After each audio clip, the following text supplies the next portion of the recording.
Et l'onde de choc provoquée par le score du FN a atteint le monde de la culture et des médias. On va faire un tour des réactions, notamment sur les réseaux sociaux avec vous, Rudy. Oui, ils sont plus de 300 000 internautes et avoir liké, et puis plus de 90 000 à avoir partagé ce message que vous allez voir du comédien Danny Boone hier. Alors on le sait, il est originaire du nord de la France, région dans laquelle Marine Le Pen a fait 42%. Il dit « Je comprends le ras-le-bol, la peur, l'incertitude de l'avenir, mais je vous assure, mes biloutes, que voter pour l'extrême droite ne résoudra aucun des problèmes actuels. Au contraire, je vous aime, Danny Boone ». Un post Facebook qui s'ajoute à d'autres réactions d'artistes à chaud dimanche soir, celle du dessinateur et réalisateur Johan Sfar avec un dessin et avec humour qui décrivait son désarroi face à la situation. Et puis dans un style beaucoup plus direct, la réaction du réalisateur Xavier Beauvois qui parle de mauvaise année.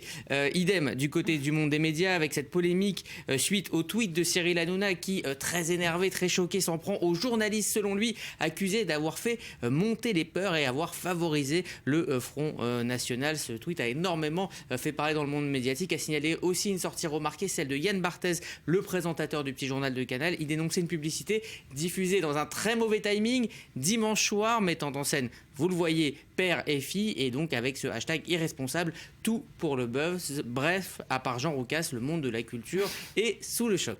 Voilà, et puis les artistes contre le FN, on s'en souvient, on a en tête des déclarations choc, c'est une vieille histoire. Hein. Oui, alors ça a démarré, c'est même une constante en fait, qui a démarré au début des années 90, à cette époque-là. Souvenez-vous, Barbara, le chanteur le plus populaire de sa génération, que vous étiez fan sûrement, Patrick Bruel, en pleine Bruel Mania, eh bien il intervient dans une émission politique extrêmement emblématique, 7 sur 7 le dimanche soir avec Anne Sinclair, pour mettre justement en garde ses fans jeunes et donc la jeunesse de l'époque contre le Front National. Souvenez-vous. Si vous aviez en face de vous quelqu'un du Front National, qu'est-ce que vous lui diriez? Vous partiriez, vous tourneriez le dos, vous l'ignoreriez? Non, jamais. Vous lui parleriez? Non, je parlerai. J'essaierai de lui dire que oui, il y a des problèmes. Évidemment qu'il y a des problèmes, on ne peut pas se les cacher. Il y a des problèmes d'immigration, des problèmes de chômage, il y a des problèmes énormes. Mais le Front National n'en résoudra jamais aucun. Et c'est la même chose que la drogue. Vous savez, un jeune qui se drogue, quels que soient ses problèmes, on a envie de lui dire, la drogue n'en résoudra jamais aucun. Le Front National, c'est comme la drogue. Et c'est une drogue dure en plus. Voilà, alors depuis, Bruel a refusé de jouer dans les villes tombées sous l'escarcelle Front National en 2014. Alors pour ces régionales, même un collectif de 1001 artistes, avec notamment Boltanski, s'est mobilisé contre le vote du FN, mais rien n'y fait.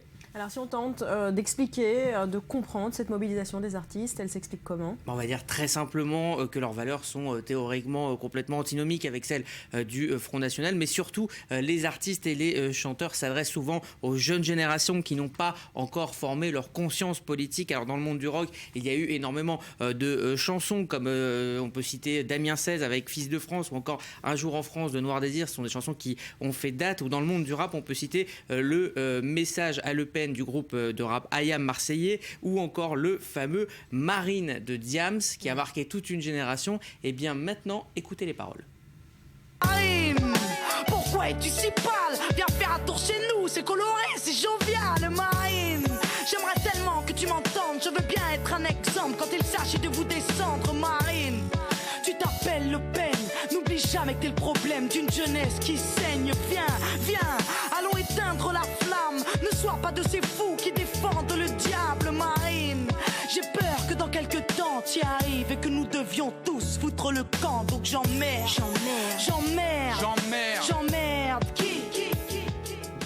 Évidemment, cela répondait dans les concerts. Alors pour être tout à fait juste, il faut aussi citer l'excellent La Bête est revenue de Pierre Perret. Voilà, de jolies notes, de belles paroles que le public reprend en chœur dans les concerts. Mais au final, ça fait 30% pour le Front National.